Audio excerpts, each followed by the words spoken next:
So it's, and that's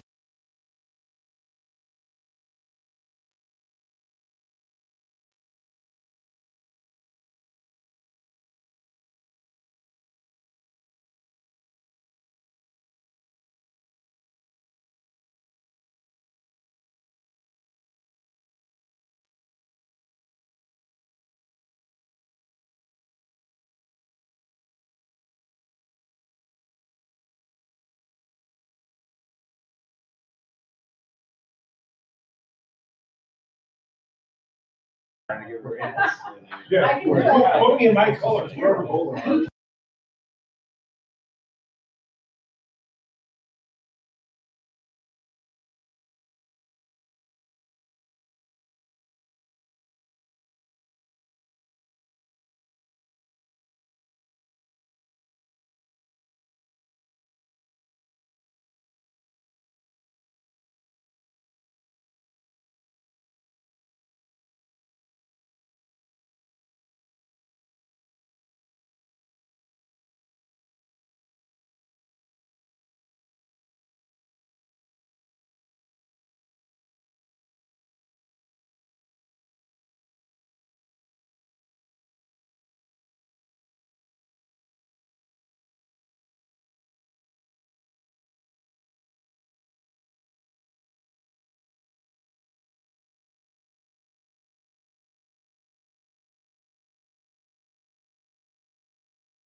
Good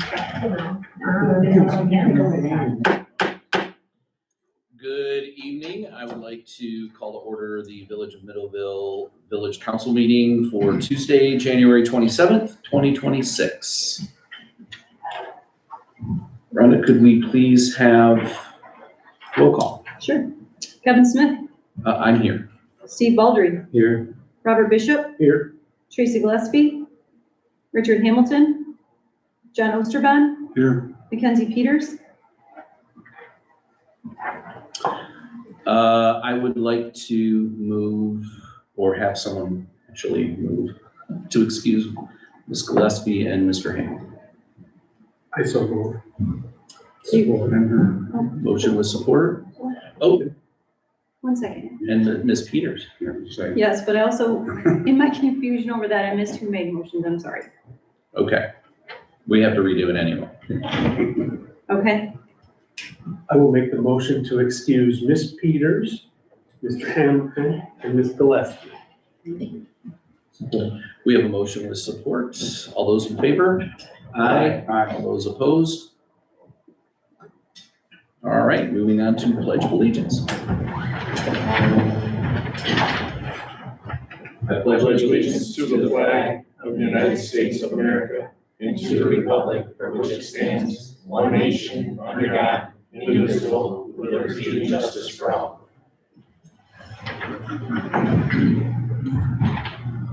Thank you, thank you. All right, moving on to approve the agenda.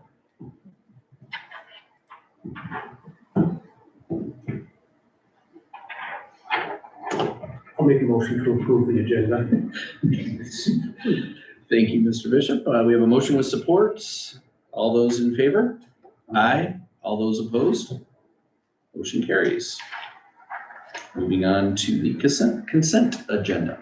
I'll make a motion to approve the consent agenda consisting of approval of the minutes of the regular council meeting of January 13th, 2026, and approval of bills as of January 22nd, 2026, for the amount of $458,424.23. Motion with support. Roll call, please. Tracy Gillespie, Richard Hamilton, Mackenzie Peters, Steve Baldry, Here. John Osterban. Is that a yes? Is that a yes? Aye. Aye. Here. Fair enough. John Osterban, Aye. Robert Bishop, Aye. Kevin Smith. Aye. Motion carries. Welcome. It's been a long day. Yes. A lot going on. All right, we're moving into public comment. A limit of 3 minutes per speaker is in effect. Any person attending may comment on any subject. Please state your name and direct your comments to the chair.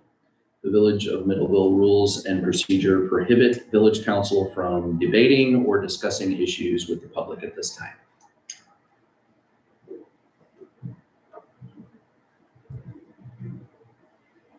Hearing none, we're going to move on.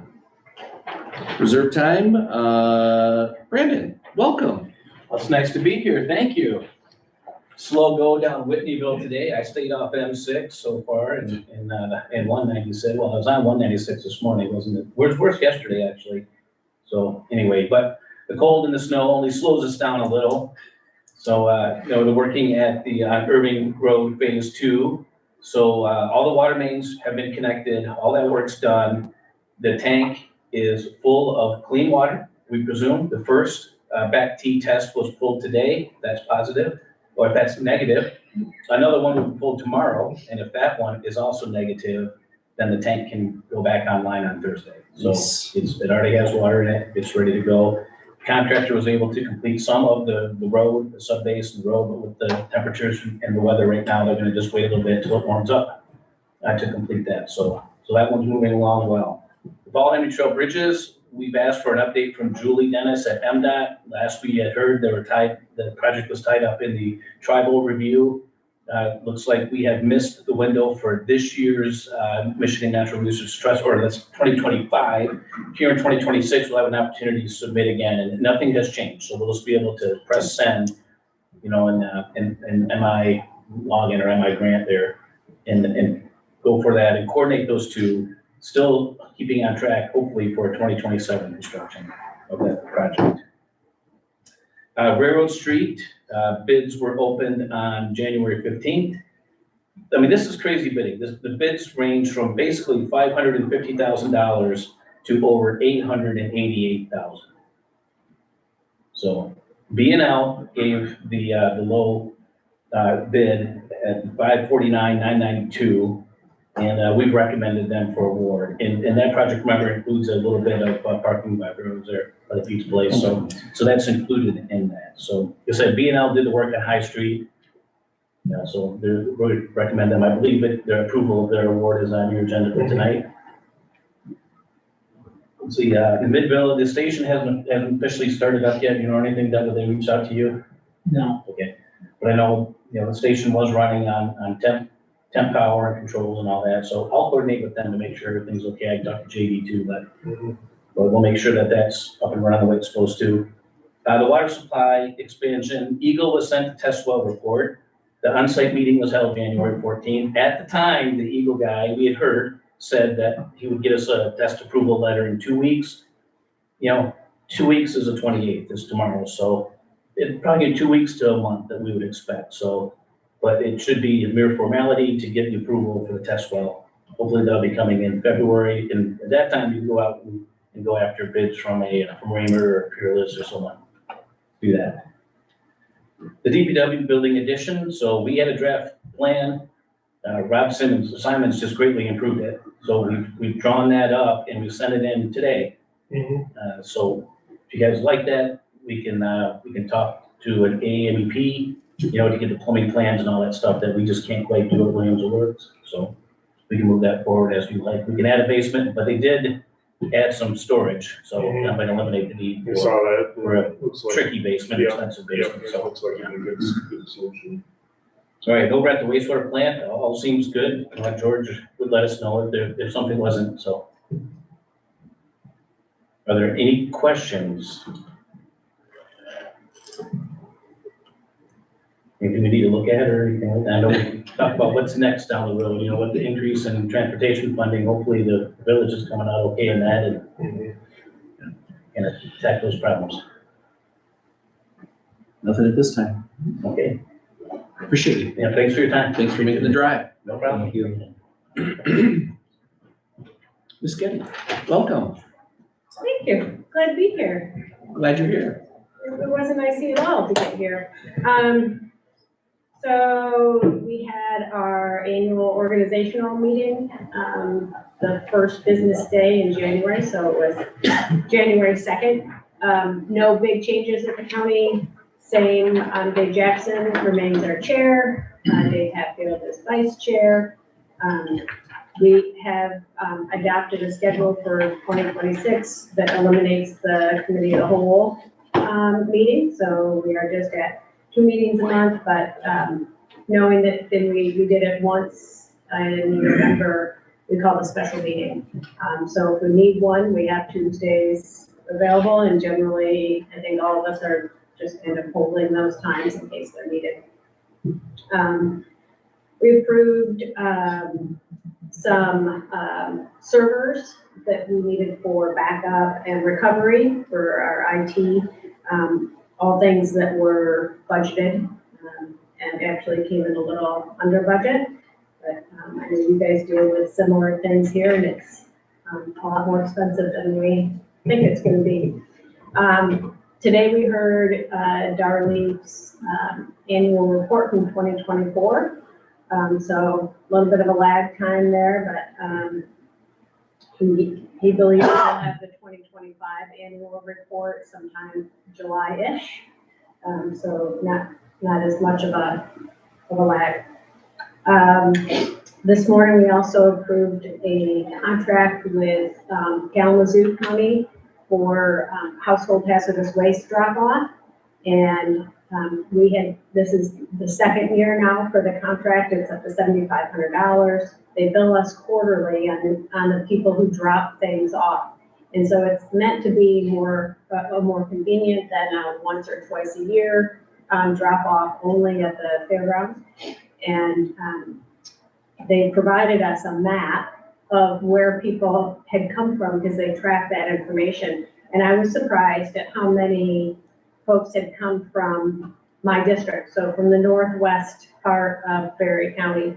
And we are working for materials management planning. We're looking at getting a contract with the South Kent landfill in Byron Center, so that we'll have another location that will be a little bit more convenient for people on the north end of the county to be able to dump off household hazardous waste.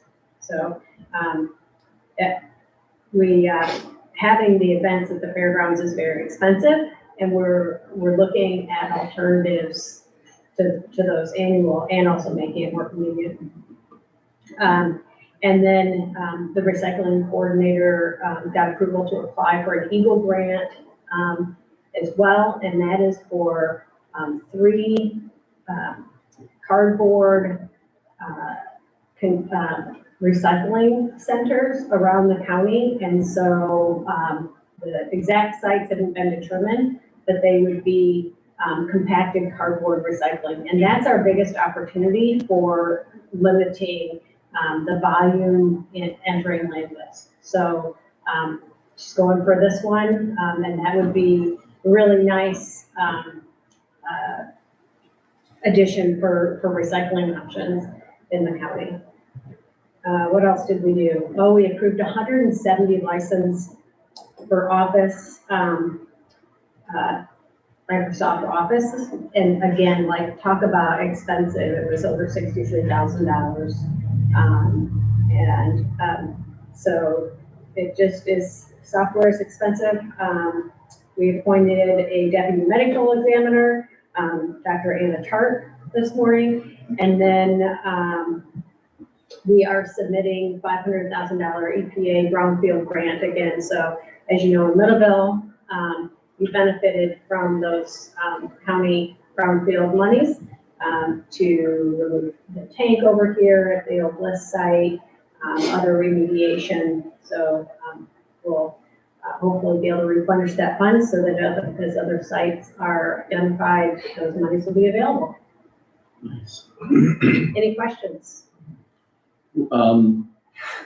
How do we put our name in the hat for that cardboard recycler? If the village wanted to be considered a site for that, then I think we should talk with Rachel France about getting in. I would love to have a site in the northwest. This is the population center between here and Yankee Springs, Thornapple Township, and this side of Rutland. We really have the majority of the population per mile. I know my Amazon delivery guy's name. We know Amazon is gonna be, it's gonna be filled with Amazon boxes.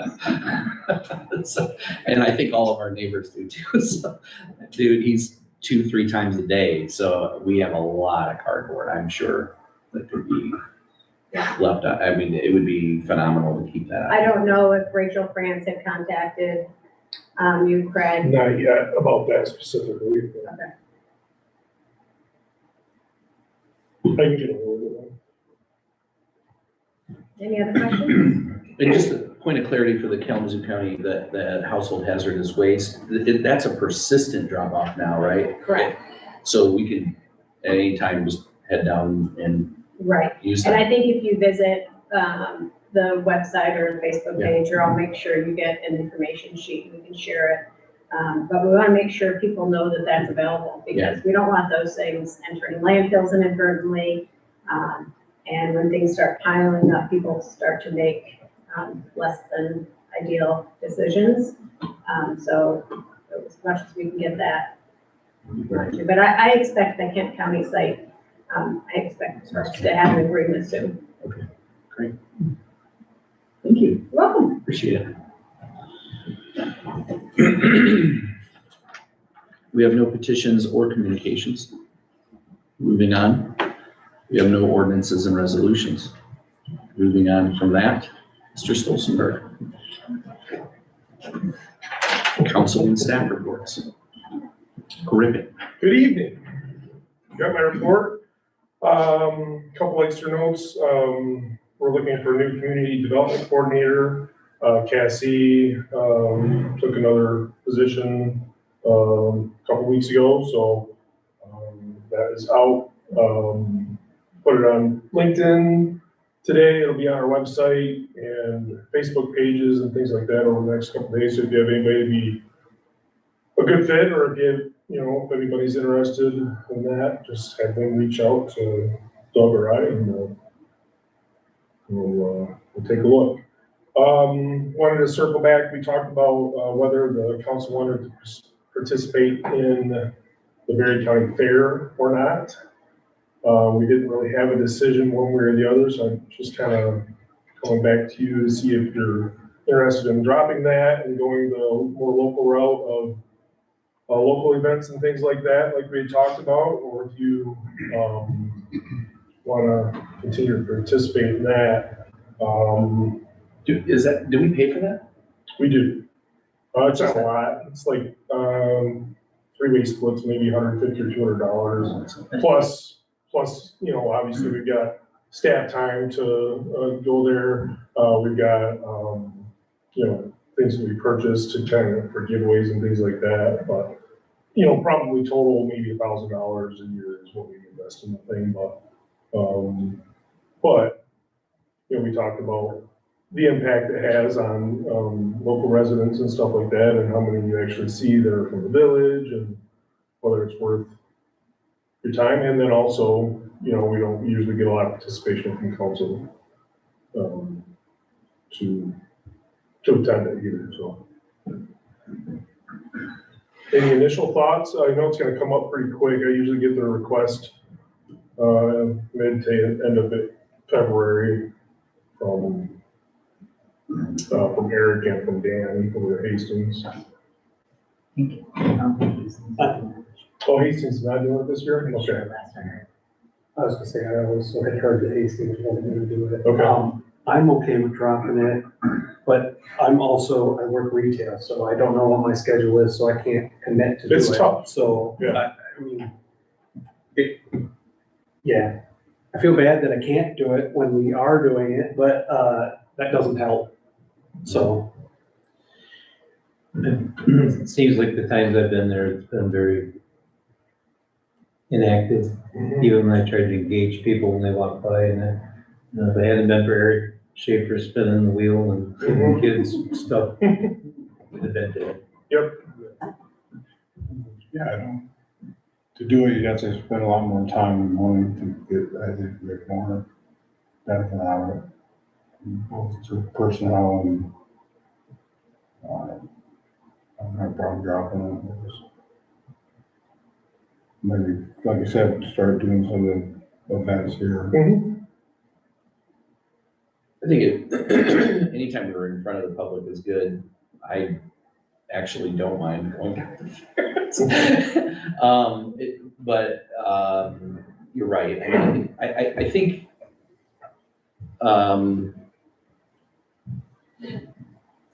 we haven't really updated our tchotchke to give out, and it's a struggle to get people to engage, try to be out there and in front of people, but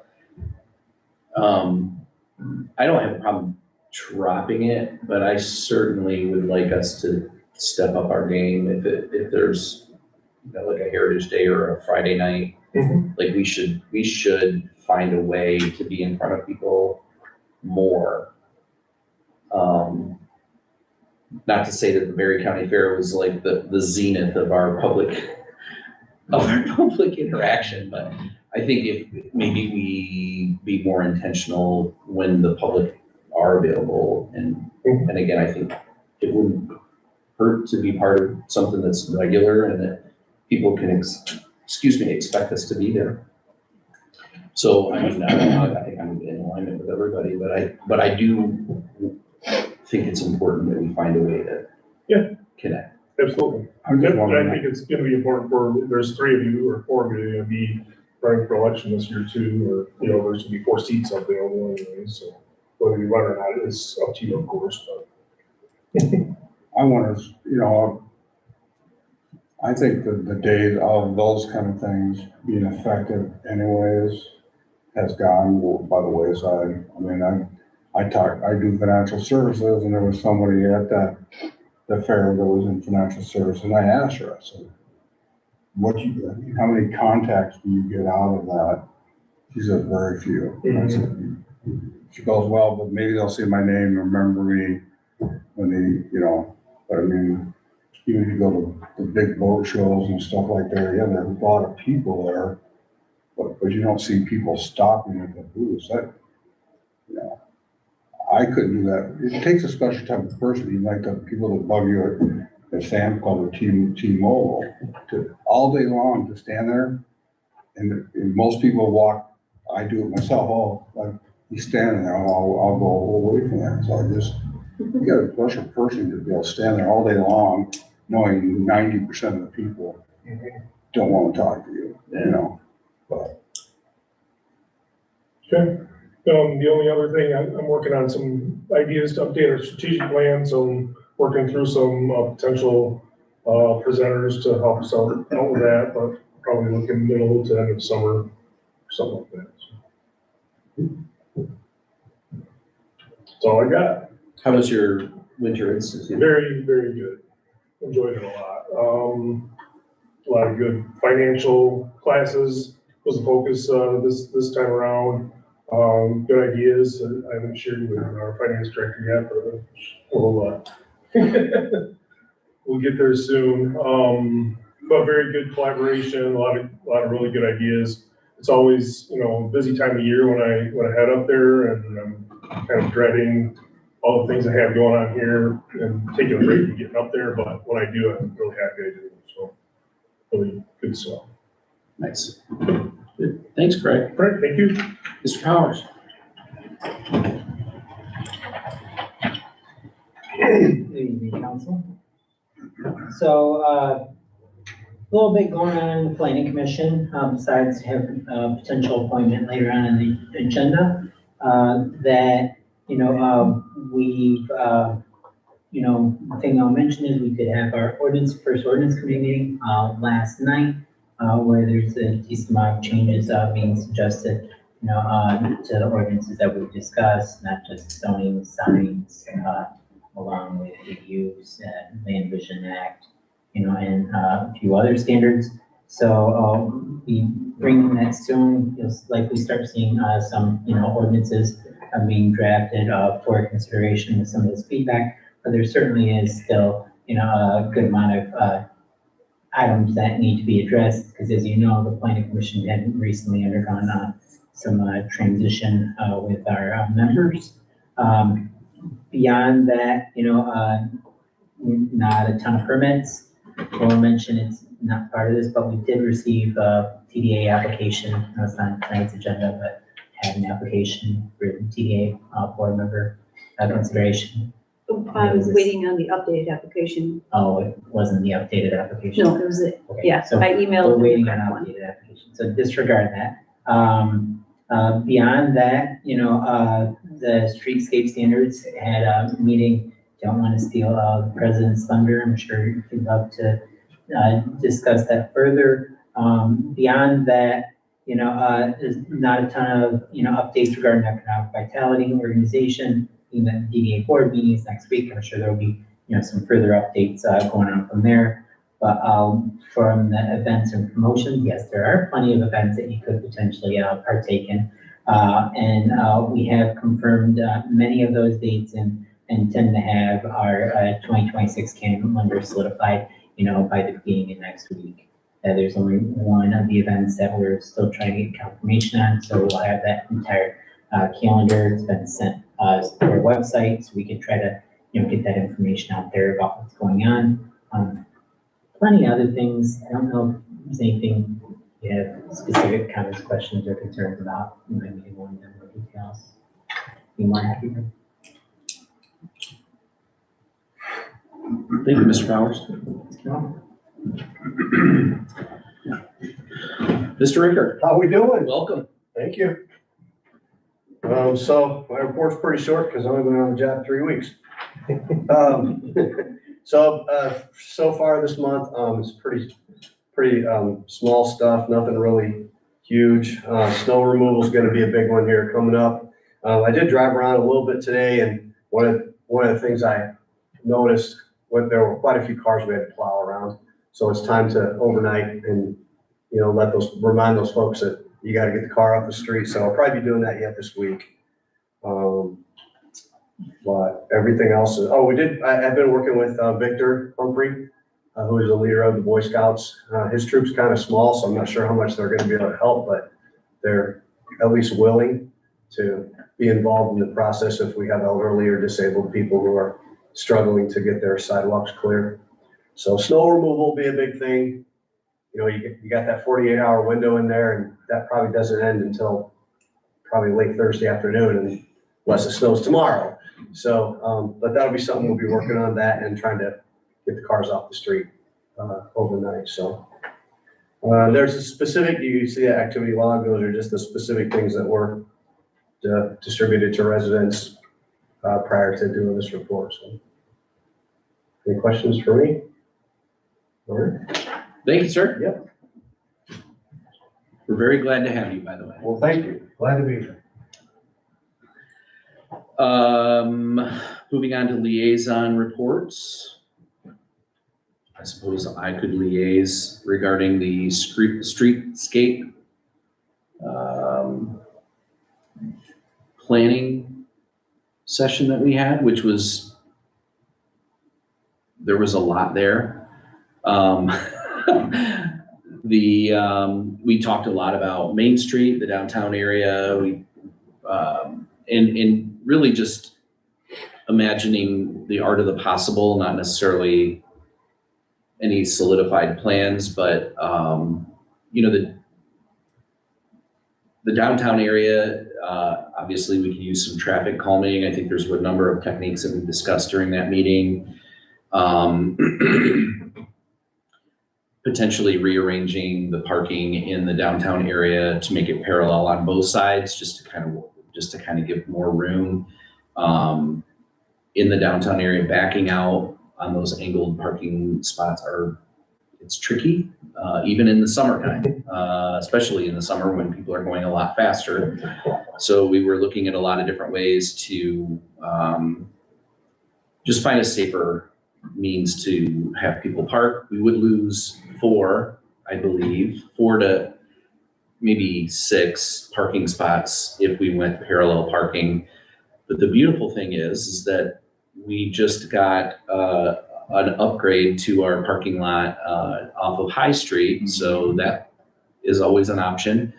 We also discussed if we were to activate that, putting in lights and really just trying to tie that more into the downtown area. Talked about banners and just announcing Middleville in general, doing a little bit more downtown marketing. We discussed over the road banners and things like that. Certainly are excited to integrate our social district into a lot of these downtown plans. There's a few things that we have to get to in order to really take advantage of that. But I think if we're diligent in our planning and aligning our intended use for specific properties, I think that we'll continue to make really good headway there. We also talked about trees, which I think is going to be an ongoing conversation, but I'm moderately a fan of the trees in the downtown area.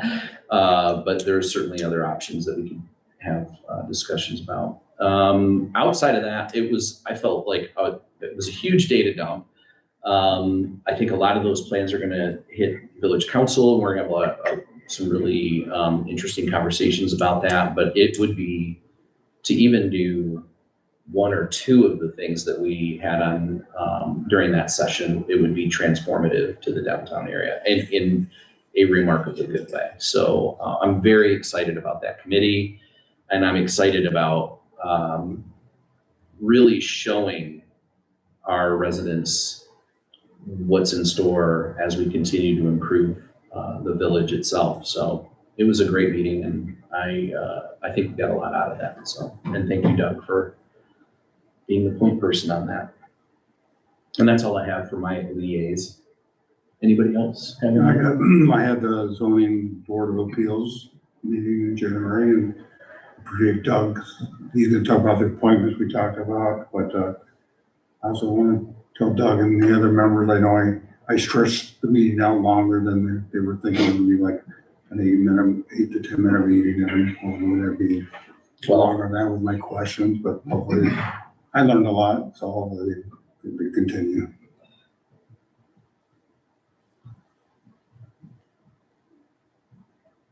All right. Anybody else have anything? Thank you, John. All right. All right, moving on to unfinished business. I don't know, I feel like I have to preamble this a little bit. We've had a lot of motion to find strike a good balance for the ORV ordinance. I think Mr. Powers, the last time that this was on the table, we had some decent conversation about what it would look like for the village to put guardrails around the use of ORVs. I think his draft was comprehensive enough to include all of the concerns that I think that the board had during that time. And I think just so that in an effort to just put this to bed finally, I felt like we could see that draft, make sure that that there was consensus on that, and then we could certainly vote in favor of it or otherwise. But I feel like we never really got to the point where we had talking points to actually agree or disagree with. And I feel like Doug put together in your packet, he put together a pretty comprehensive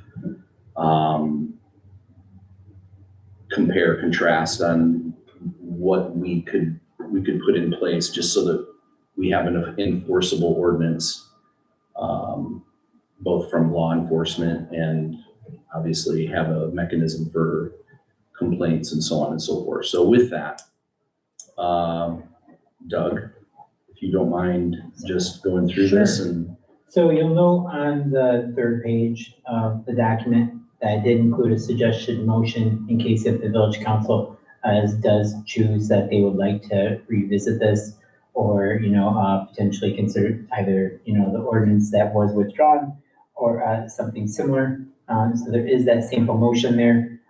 There is a lot of background that, I had omitted from the previous draft, as the previous background I had included back to 1920. This had tried to be more relevant, as many of you recall the last time this was on here. One item that was included on page 2, there's like I don't know if you can see it or not, but like here, I had drafted a use table to try to simplify in regards to the village versus the county ordinance and what the impact is, so yourselves can be informed in regards to whether or not your perception on, considering this. So that you'll know on the left side, that where, the county ordinance applies versus on the right is where the ordinance 2139 applies. Certainly, one of the distinctions being, the use on private property where the county, does not address that. But, the village, we certainly did have distinct standards, regarding, the usage of it on public streets. The county prohibits it, where the village, we have a map that would go along with this, which would identify streets that the village council itself would approve in regards to where ORVs would be permitted to operate. That would not be able to include M37 being a state street. So, just something for the council to consider. you know, hopefully, you know, this is fairly clear. Also, I believe Sergeant Ware is here, you know, in regards to if there are, you know, enforcement questions, you know, or concerns.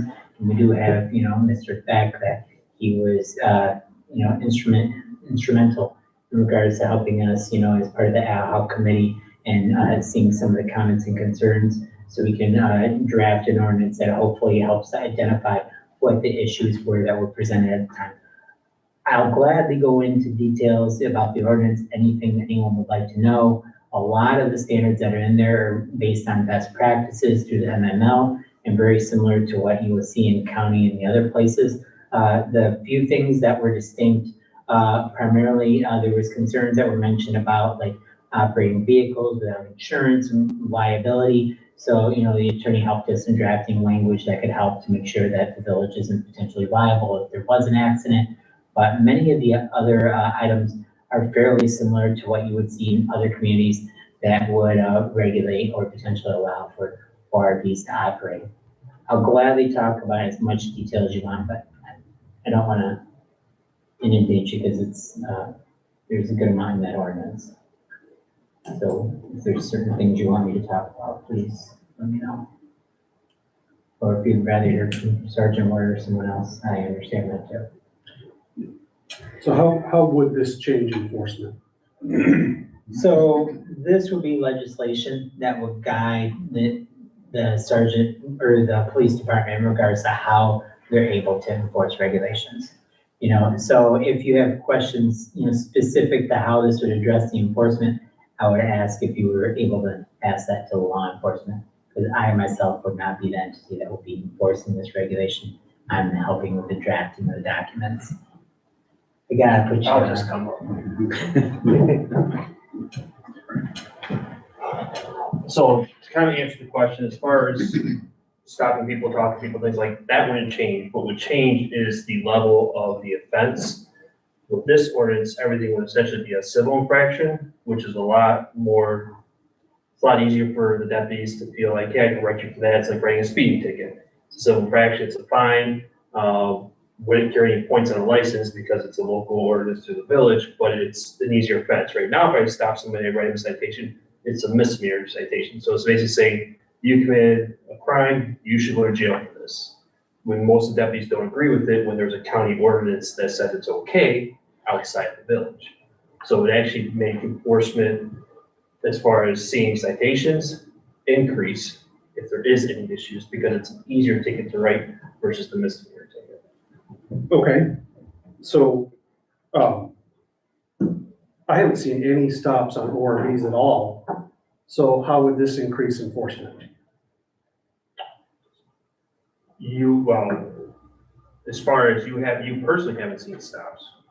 You've called several, and I know, Yeah, and we tried and you them. provided statistics, and at no point had those statistics ever risen above the number of calls that you got, which means you're not actually policing it outside of complaints.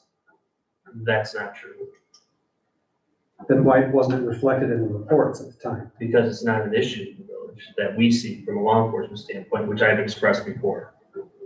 And Sergeant, you mind if I have one thing too?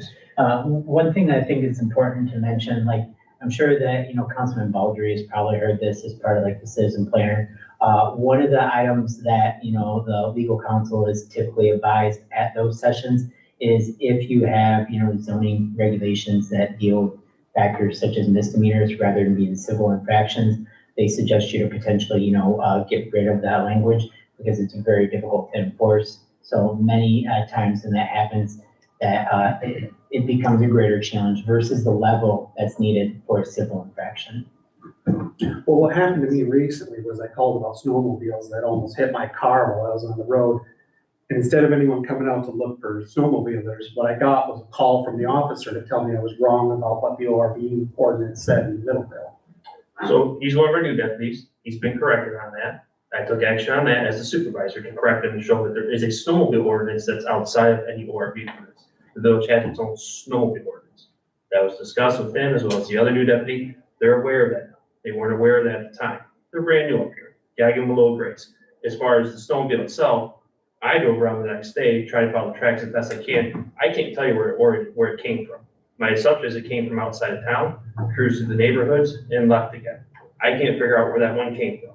He did drive around that night. He tried to figure out where it went. He gave you a phone call out of the courtesies because he didn't have to, but he did. And then he was driving around trying to figure out where they came from. He couldn't find them. So there was enforcement done as far as him going out and trying to locate them, to have a conversation, to potentially write them the citation. He never found them. And that's what happens most of the time, is you can call an ORV, unless we're right there, and we can see it, we rarely can find them. They come in and they come out. It's not people in the village that's the problem. It's outside people. And there is another issue on its own. You have no ORVs allowed in the village. There's no signage anywhere that says that. There's nothing that says ORVs aren't allowed in this village. If you had signs, I guarantee you 95% of those people would turn around and go the other way. Sounds like we should add some signs. I mean, if we're not gonna write tickets, I think, and just in an effort, I mean, I respect both sides. I think it's impossible to hit a button and then have a deputy materialize at the scene when these people are causing trouble. And you only need a minute. I mean, how long does it take to drive from one end of Middleville to the next? It's a minute. You're in and out in a minute. So by the time an officer shows up at the scene, it would be virtually and physically impossible to enforce that unless they were already doing shenanigans someplace else close by. So I respect that. I respect the frustration that we are not, if we're looking for numbers, it's also tied to the ability to be there at the scene when we're having issues like this. So the spirit of this ordinance is, we definitely want to make it enforceable, and we want to definitely do so at a level that is in alignment with being able to enforce it appropriately. It doesn't mean that an officer is going to be at the scene every single time at the right exact moment, but at least if they do witness it, that they can do something about it appropriately. And that's been our struggle, is we are in a void right now. We are in a void of being able to enforce it at a level that's appropriate. We don't have any language stipulating how we're going to enforce it. This ordinance changes that.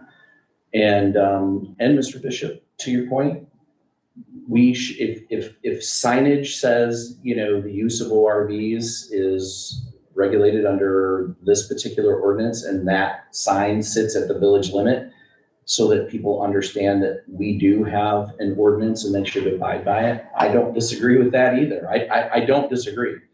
What I think is productive here is that we're trying to lay a framework so that we can enforce it, and so that we can have language that's meaningful. We're not taking anecdotal information from the county and applying it to the village when we really are, we have special circumstances here. So with that, that was why that's why I'm presenting it. That's why I feel like it's really important to put this to bed, because I want to support law enforcement to do their job to the best of their ability. I feel like this is a tool that can actually move in that direction. And it can speak to the guidelines that I think that the general public have been asking for. Like just the ambiguity about this since the beginning of this conversation has been, it's confusing. And I think that this clarifies it and allows us to build off of a framework that makes some sense. So with that, the rubric that was put at the very beginning of the ordinance, the ordinance is pretty clear in terms of what it references and what changes. And then I think, the best use of our time right now is if there is a portion of this ordinance that we don't understand or we want clarity on, before we put it to a vote, I think we should really clarify all points if you are concerned about it. And this is just for discussion purposes too. From a record keeping standpoint too, I'd suggest we change the number on it. So it's, because we're past 2139, when you actually vote on it, we should probably put a new number on it. I'll go back, back in history, when we talked about it before, the off-road vehicle, which is what it is, was set to come into town, go to the restaurants, and that type of thing. Coming from where? Yankee Springs, I don't know where coming from, but we know they can't drive on 37, so they have to go perpendicular on 37 to another county road type of thing. I'm okay with that. But at the time, it was, they couldn't park on the streets. They couldn't use the parking, you know, it was kind of like, what do they do when they get here then, you know? And it defeated all the reasons why we would want them to allow them in town. There's no lumberyard for them to come and get to with a side-by-side to take stuff. There's not a feed mill to go pick up a bag of feed and take to your horse or whatever. So the only reason you're driving that is you're passing through. You need fuel and something to eat, whatever. And I'm okay with that. But the stumbling block we had before is where these poor people park when they get here, you know, and that type of thing. And I hope we address that. And the other thing is, last time we had to try to figure out if they had a certain roof that would be okay for safety rollover, or wear a crash helmet and that type of thing. And we have to make it so it's easy for our law enforcement to enforce. How on earth are they gonna have one go by and say, oh, okay, that roof's okay, or no, it's not okay? And, you know, I thought that was kind of crazy myself. But so A, would identify why they would want to come through. B, do we accept that? As far as I'm concerned, we do. But C, how can they do things when they get here? You know, what we talked about before, there were obstacles, you know. So have we addressed those things? So yes, so regarding like the parking standards, you know, what I would tell you is that whenever we're looking at any new development, that we're certainly looking at what the impacts and the needs are from our zoning standards for minimum, maximum parking requirements, and seeing where, you know, we are versus what our needs would potentially be. Outside of that, whether they're operating ORVs or what have you, that it's not, you know, taking up additional parking spaces. That ideally, this is potentially allowing for people that may or may not have came to our community and, you know, doing business here. So the businesses are possibly benefiting from seeing the use of ORVs rather than the potential exclusion. But we do have those numbers, and, you know, certainly if this is revisited and, you know, you would like to, you know, see anything specific to parking, I can certainly address that too. Because I think at the end of the day, we're talking a minimal number of vehicles. I can't. Why is there a separation between snowmobiles and ORVs? To me, they're the same. Why not? If you're not gonna allow snowmobiles, why? You have to have separate. Snowmobiles used to come through my yard. Yeah. Because they didn't want to put their skis on the pavement. I've not had an ORV come through my yard yet, type of thing. I was quite pleased when they prohibited snowmobile. They used to come through. Didn't break my heart at all. Why is it any different? It's still. Yeah, I mean, they were both the languages were adopted at a similar time, realizing that there's need to define them differently because, as Councilman Baldry had mentioned, you know, certainly is the reason why. Because like Steve said, we're not like Silver Lake, we're not,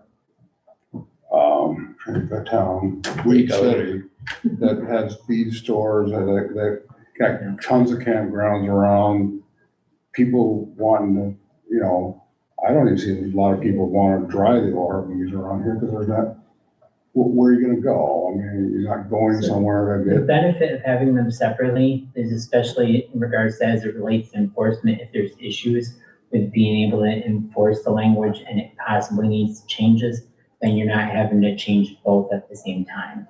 You know, so ideally, if there's an issue with the snowmobiles, that can be addressed separate without rehashing concerns related to ORVs, if there are none. Cause like at Reds on the weekends, in the summertime, you'll see ORVs parked there, they all got license plates on. Go any place they want to. So one of the individuals that come to these meetings most time, I see him at the store quite often, and he always brings it up. And he's like, well, yeah, I could get it, but it's $1,500, I put a hammer. It's $1,500 for that. And I'm like, well, there's things I have to do to my road vehicle to be able to keep the plates on it and keep it legal too. So I'm kind of like, okay, but at the same time, he used the example about being able to put the gas can in and run up to the gas station and that, fine, I don't have a problem with that either. But I guess the biggest thing for me was before was if they were handcuffed when they came into town because they couldn't park. To me, that's what we need to fix if we're going to allow this to go forward. So That's addressed in the ordinance. we think I have a problem if we can get those things squared away. And just so you guys know, for the county ordinance, it's been in place for quite some time now. 2016, I think. Scotty actually voted on it when it No, it was. was before her Was it time. before her time? I didn't think it was that old, but. Yeah, it was when I was on the county board still. So Craig was there for that. Since that's been in play, we've had almost no issues. And the few issues we have are usually people close to their homes. They're just touring around like they would anyways out in the country. It's not people that are, it's not these 4B groups that are cruising 40, 50 people together. They're going from restaurant to restaurant to restaurant. I live in the Freeport area. There's a large ORV club out of the Freeport area. It's over 100 members. And once a summer, they'll all get together and there's a train of about 100 ORVs that go nice and slow, 25 like the speed limit is, through all the back streets, go all the way down to Gull Lake, down to Neds. They'll go up to Delton, they'll go over to, they used to go to Yankee Bills, and then they go around to outside of Hastings, they go all over. And that's one group. So you're talking about these groups are now gonna be able to, if this were to be voted in, would be able to come to the village. They're gonna help boost your economy. They're gonna come to these restaurants. They're gonna visit. They're gonna get gas. It's all gonna help the village. It's not gonna change the day-to-day stuff. You're not gonna see 100 ORVs coming through every day. It's not gonna happen. And the ones that are being the problems, we will address it. When we see them doing it, go different than the speeders.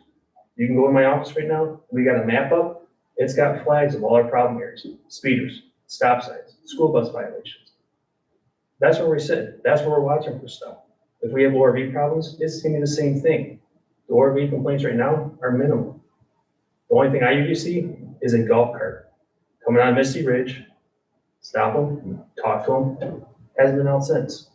I don't think it's gonna be a problem. If it is, this can always be addressed again, correct? I think, I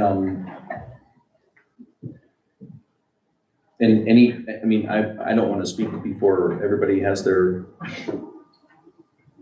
say, but I think that moving this forward, at least to clean it up and prepare it for a vote is certainly in order. I think,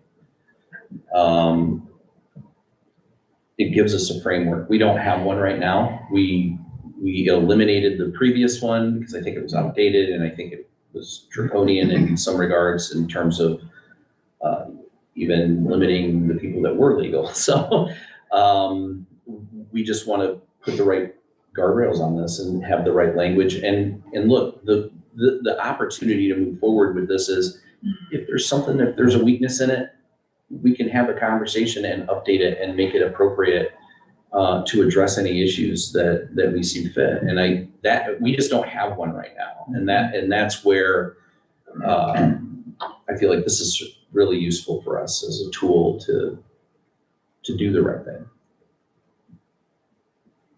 I just want to make sure we don't handcuff Sergeant Ware's department for enforcement.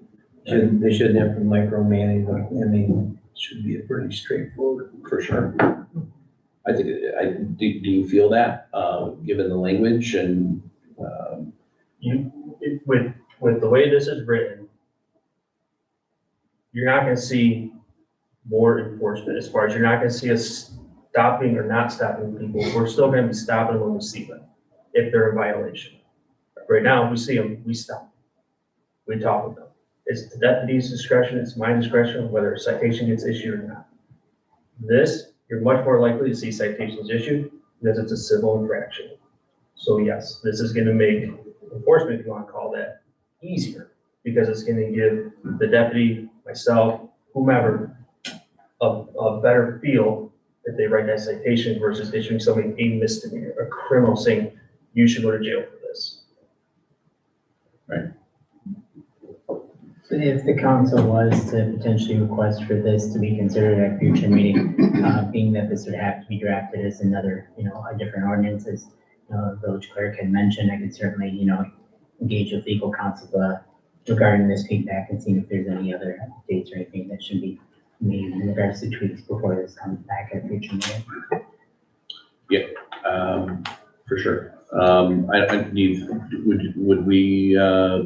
it make sense for us to just throw a motion out there to move it forward? General Yeah, just general consensus or, I mean, I guess yes.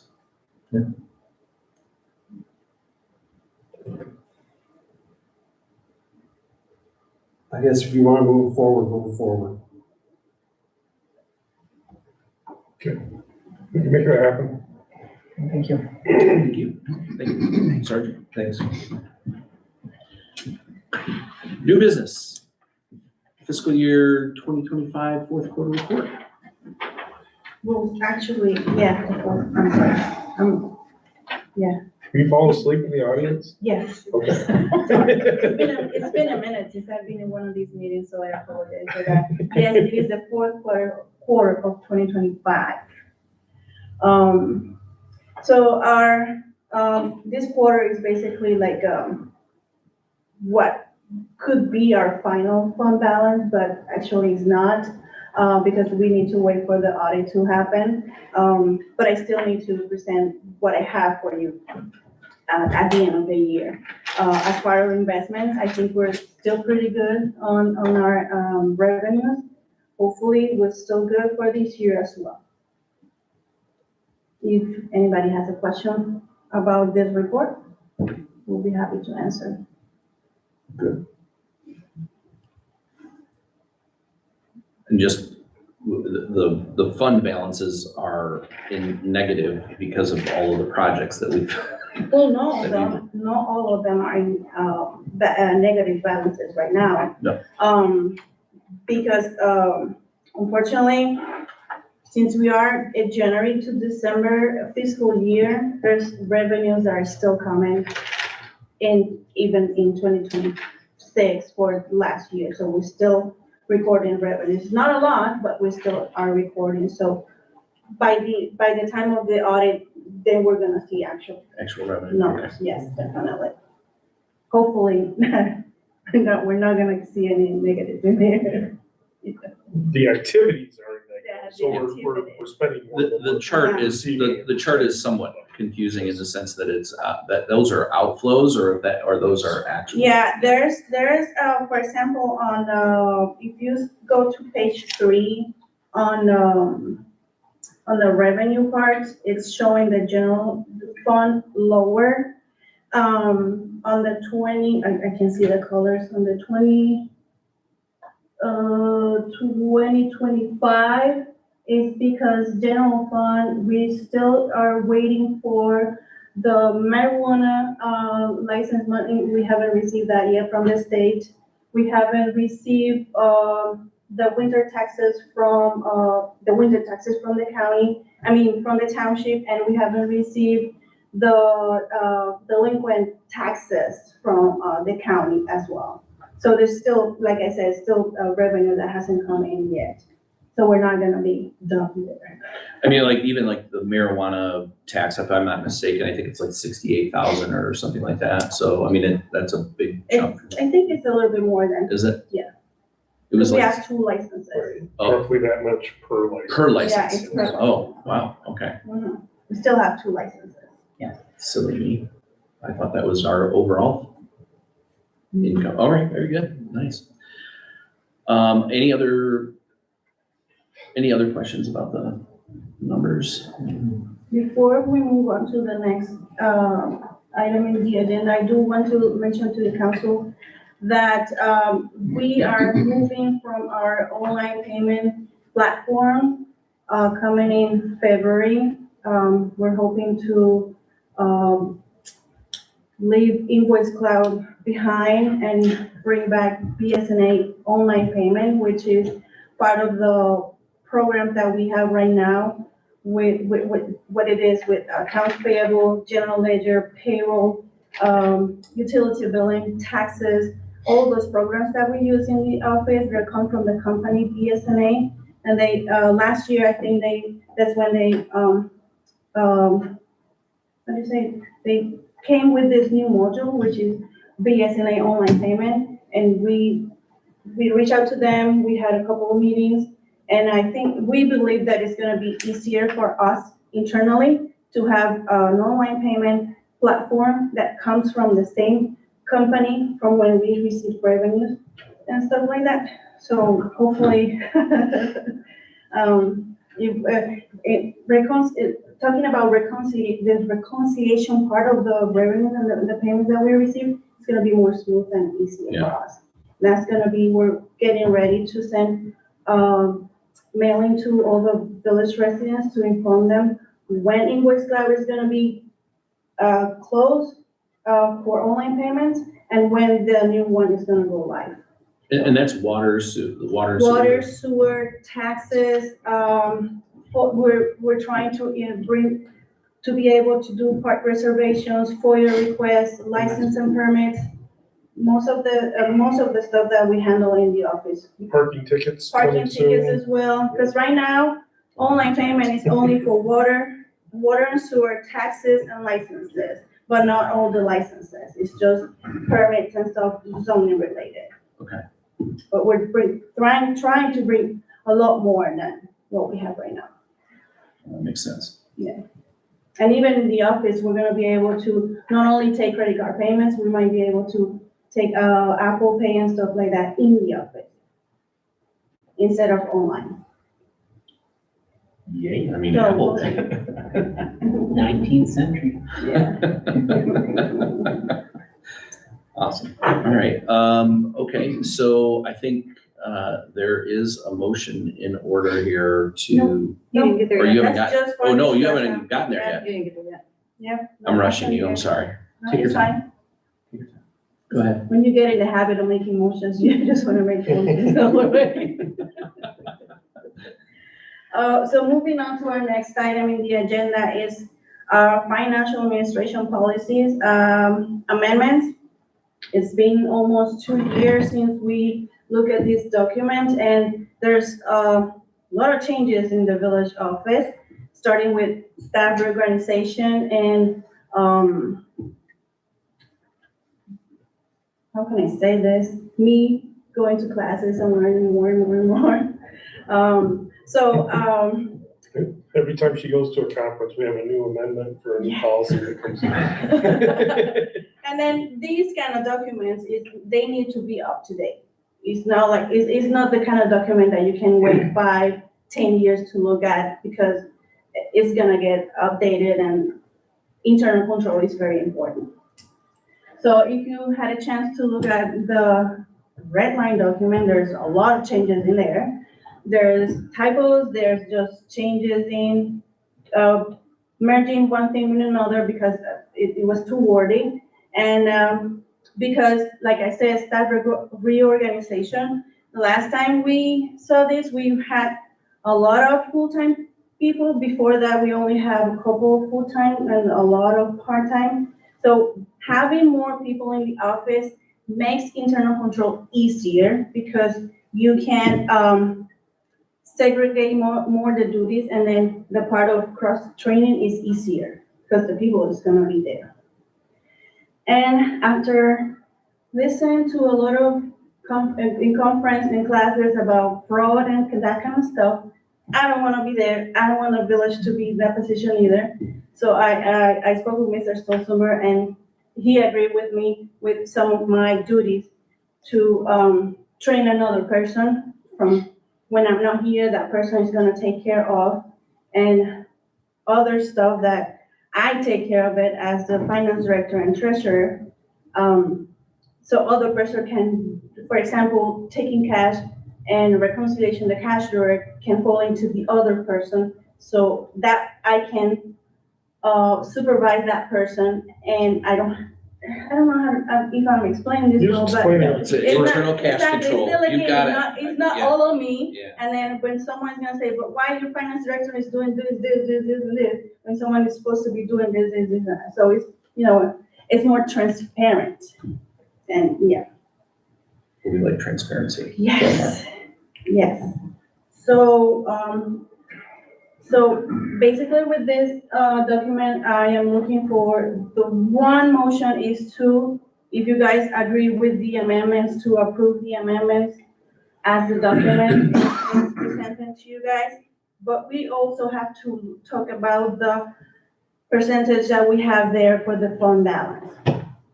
Right now, we only have a 15% of, according to the, it's equal at least of 15% of projected expenditures for 3 months of operating revenues. I believe it's page, it's the last page after the amendments. I presented to you, like an exercise of our, year revenues and expenditures. So you can have an idea of, if we start in January, our revenues for that year, they start in July. So with that 15%, if something happened, we only have 3 months to cover expenses based on that 15% of fund balance. If we go higher, then we're gonna be more, what's the word? We're gonna be stronger, with our fund balance. That, Peter, which is our consultant, accounting consultant, he was the one who helped me create this to you guys. So you can see basically, when we actually start, making more of the money, for that year, yes. So my suggestion on the document is to go to a 40%. Probably a 40% is a lot. I spoke with our auditors, and he said that he was okay with the 40, he was happy with the 15. But we can move into in between the 20 to the 40, depending on what you guys think about that. If you decide to go to a lower, percentage, like a 20 or 25, it's fine. The auditor told me that it's fine. But as you can see, if you remember in our, last audit, we had a 79% in our fund balance. When that happens, we can just keep that 25%, but the rest of that, extra fund balance, we can just allocate it in like a contingency fund or something like that, so we can prepare for the future. Contingency, or we can move it into infrastructure funds like major or local streets or other, capital improvement funds or things like that. Craig's just spending. He likes to spend. I like to I'm spend. not spending it, I'm saving it, I'm putting It's it, the way to say, segregating it. it is the way to say, yes, and it's. Right. Yeah, Brandon's spending it, Brandon's, yeah. And if the council move forward He's gonna give to, me a bit. Keep if it the at council move forward to keep like, for example, a 20 or 25% in general fund balance, and then create a contingency fund for whatever project, it can be done like that. So you guys have the last word, or whatever money we put in there, or whatever percentage we put in the contingency fund is utilized in whatever project that you guys want. Thoughts? No, I'm good to look ahead. I read this over and liked it. I didn't see any problem with it. Holding on to operating expenses seems like the proper thing to do, as opposed to risking things. Things are already risky enough. I mean, I appreciate going to the 40%, for sure. And I think we've spent a lot of money in the last couple of years on a lot of infrastructure improvements, which is good. I mean, there's something to show for it, which is always good. It's not like we're funding retirement funds like we were for the first 4 years that I was in council. But I think that this is definitely a good move, and certainly allocating and saving for a large project or allocating something in a bespoke account while we still maintain a 40% operating fund. I think that's I think it'll make us more diligent and more conservative when we are spending money, for sure. So I appreciate that for sure about this. So I also learned that having a high fund balance in a municipality is good for those, when you're gonna ask for a grant or a loan, it gives you a higher rating. So that means you might be part of the first ones to get it. right, we're AAA, babe. That's what I'm saying. I didn't mean to say it like that, but that's what I mean. Brave man, boy. Yeah, really. AAA. All right, so I think there is a motion here. There's two motions that I would like you guys to make. The first one is to approve the amendments for the financial policy. And then the second one will be to increase the fund balance based on the percentage that you guys choose. And that will be with a roll call. I'll move to approve the amendments to the Village of Middleville Financial Administration Policies as presented by staff effective January 27th, 2026. Support. Any other discussion? Okay, I think we could just say this in. Need a roll call. Yeah. So all those in favor? Aye. All those opposed? Hang on. I think we should have a roll. Do you want a roll call? No, we don't need it. It's kind of speculative. Okay. Sorry. Did you go? Go I ahead. think we have a motion with support. Yes. No. I was unclear as to what type of voting we were supposed to I do. think so- it's just, it's not a roll call. I think we Yeah. just, Okay. so all those in favor? Aye. All those opposed?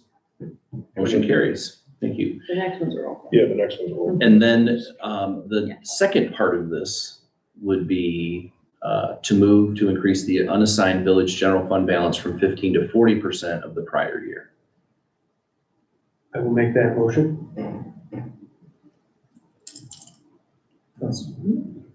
We have a motion with support. Any further discussion? I guess Gloria, my question, you don't see a problem going from 50 to 40? No, not at all. Right I now, think we've been hovering around 80, 70 to 80% fund balance lately. So, Mhm. that would actually, I think it would be good. I mean, the auditor said that 40 is maybe high for our, because of the size of the village. But I think it's wise to better go high and have something in there in case of an emergency. We've That- never, I mean, we have historically, and I ran some numbers, I mean, we've historically been quite flush with Yes. our general fund. So I think that has always been very healthy, way above 40, Mhm. way above 40. Yeah, we always been over. at least for the last 10, Yeah. 10 to 12 years anyway. I would argue that 25 was probably the lowest that it's been, and I think it's at like 68, right, or 70. It's hovering. It's lower than it normally is, but it's still very high. I spent a lot of time on those numbers, Oh. Greg. All right, And so it can always be looked at every year. It's not like, once you vote tonight, it's just gonna be 40 forever. No, you can just lower it whenever you want. We do have a motion with support, Yes. and we've discussed, so roll call, please. Richard Hamilton, John Osterbon, Aye. Tracy Gillespie, Robert Bishop. Aye. Steve Baldry, Aye. Mackenzie Peters, Kevin Smith. Aye. Motion carries. Thank you. Thank you. Have a good night. Mr. Powers?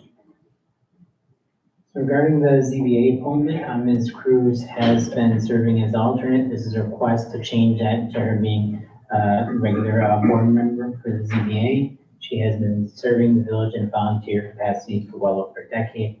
Any comments, questions, or concerns, I'd be more than happy to address. But we currently had a vacancy, and the zoning board of appeals, some of the action items do require 2/3 vote. So it certainly is important to maintain a full board as good as we can. I'll move to approve the appointment of Judy Cruz to the zoning board of appeals to fill the remainder of a term expiring April 30th, 2028. We have a motion with support. Any further discussion? All those in favor? Aye. All those opposed? Motion carries. So the next agenda item is the planning commission appointment. So we have the application for Mr. Kirkler, which has been, discussed through our typical recommendation and appointment process. Certainly, will have any comments or concerns. I'm sure you're all aware he was previously our code enforcement officer, and he is submitted an application because he would like to continue to serve the community. I move to approve the appointment of Robert Pergler to the planning commission to fill the remainder of a term expiring April 30th, 2026, and a new term expiring April 30th, 2029. Gladly supported. We have a motion with support. Any further discussion? Hearing none. All those in favor? Aye. All those opposed? Motion carries. Congratulations, Mr. Pergler.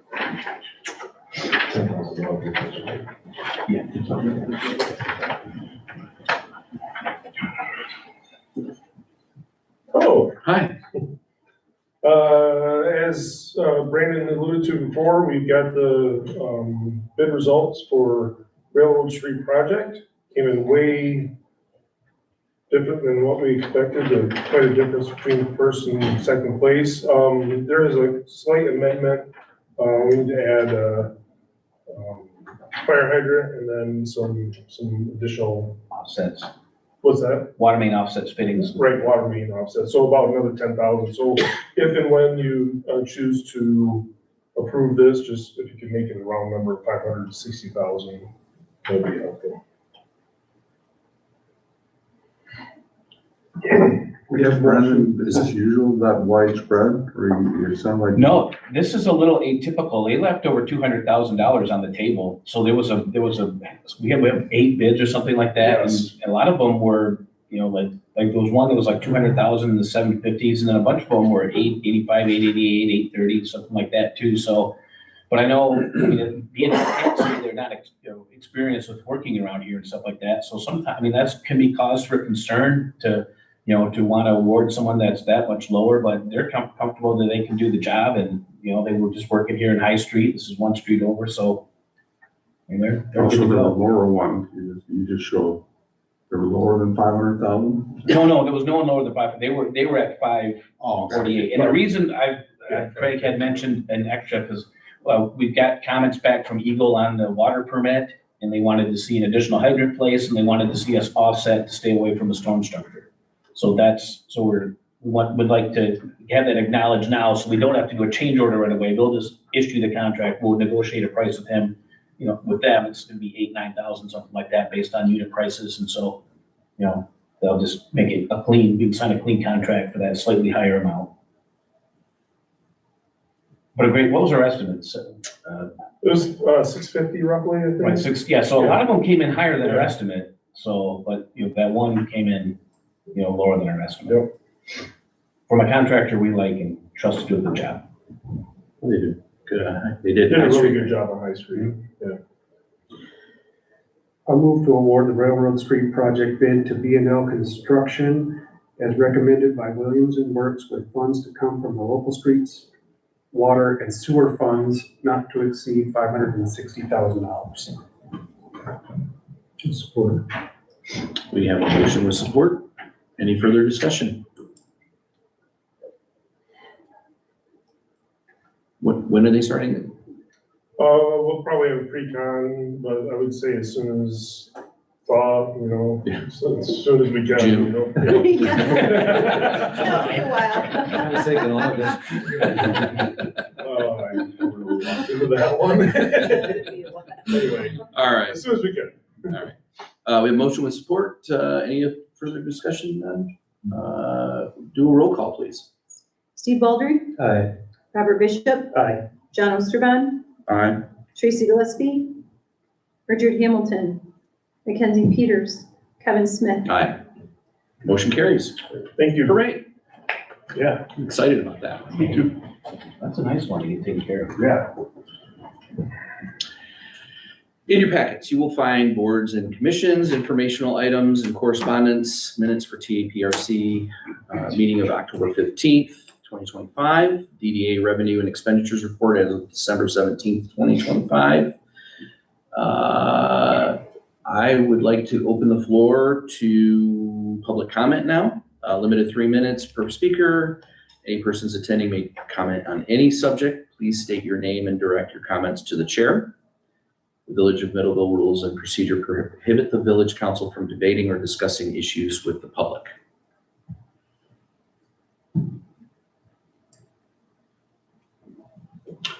Hearing none. We will move on to final council comments. And we will start with Mr. Bishop. I'm good. Mr. Baldry. I'd like to compliment our DPW and police department. It has been brutal weather that they've been out working in. And this morning, it had to be 5 o'clock when the plow truck went by. I don't know how many hours them folks been working, but they've been working long and hard. I've been approving time sheets. It's been a lot of hours. And I sure hope at the DPW building, we got a keg of hot chocolate or something. Other than that, I don't know. Good for me. John? Yeah, same thing. I'm just wondering, I've been on that street, my daughter's 32 years. It was kind of neat to see him now using 2 trucks at a time. I think that it's gotta be more efficient because it seemed like it took forever. But appreciate that. Our road is alwa't clear. I'm some kind of jealous. I'm kind of going, do other people get that much?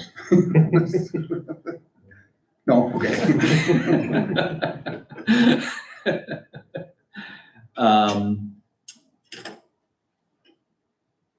Thank you, Mr. Powers, for all your work you're doing on reviving that ordinance and just getting some framework done on that. I'd like to just acknowledge Mr. Stolzenberg for going up and going through that conference. I think it's always great when our people learn and they just get better and better. And Craig has certainly done that over the years since he started. I'm just always impressed with the education, even Glormar. I mean, every time we turn around, she's in a class and she's just getting better. So we're better for every effort that you put into that, and certainly appreciate it.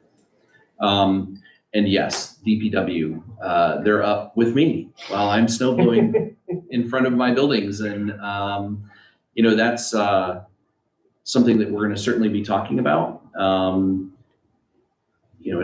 have a dream.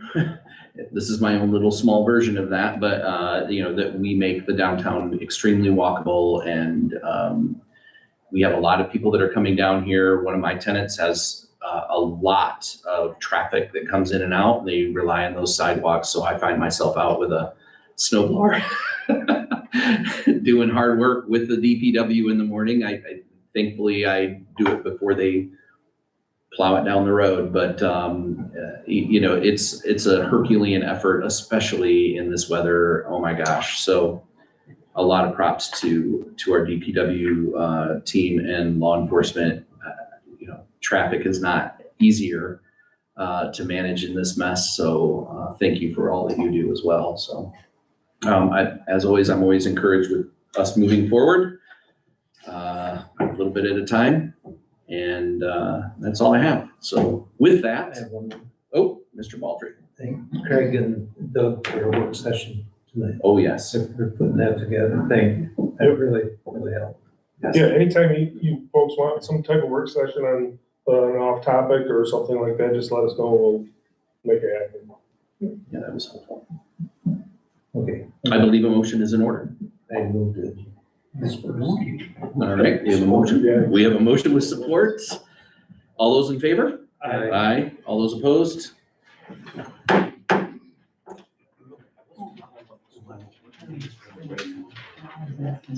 Keep getting the scare.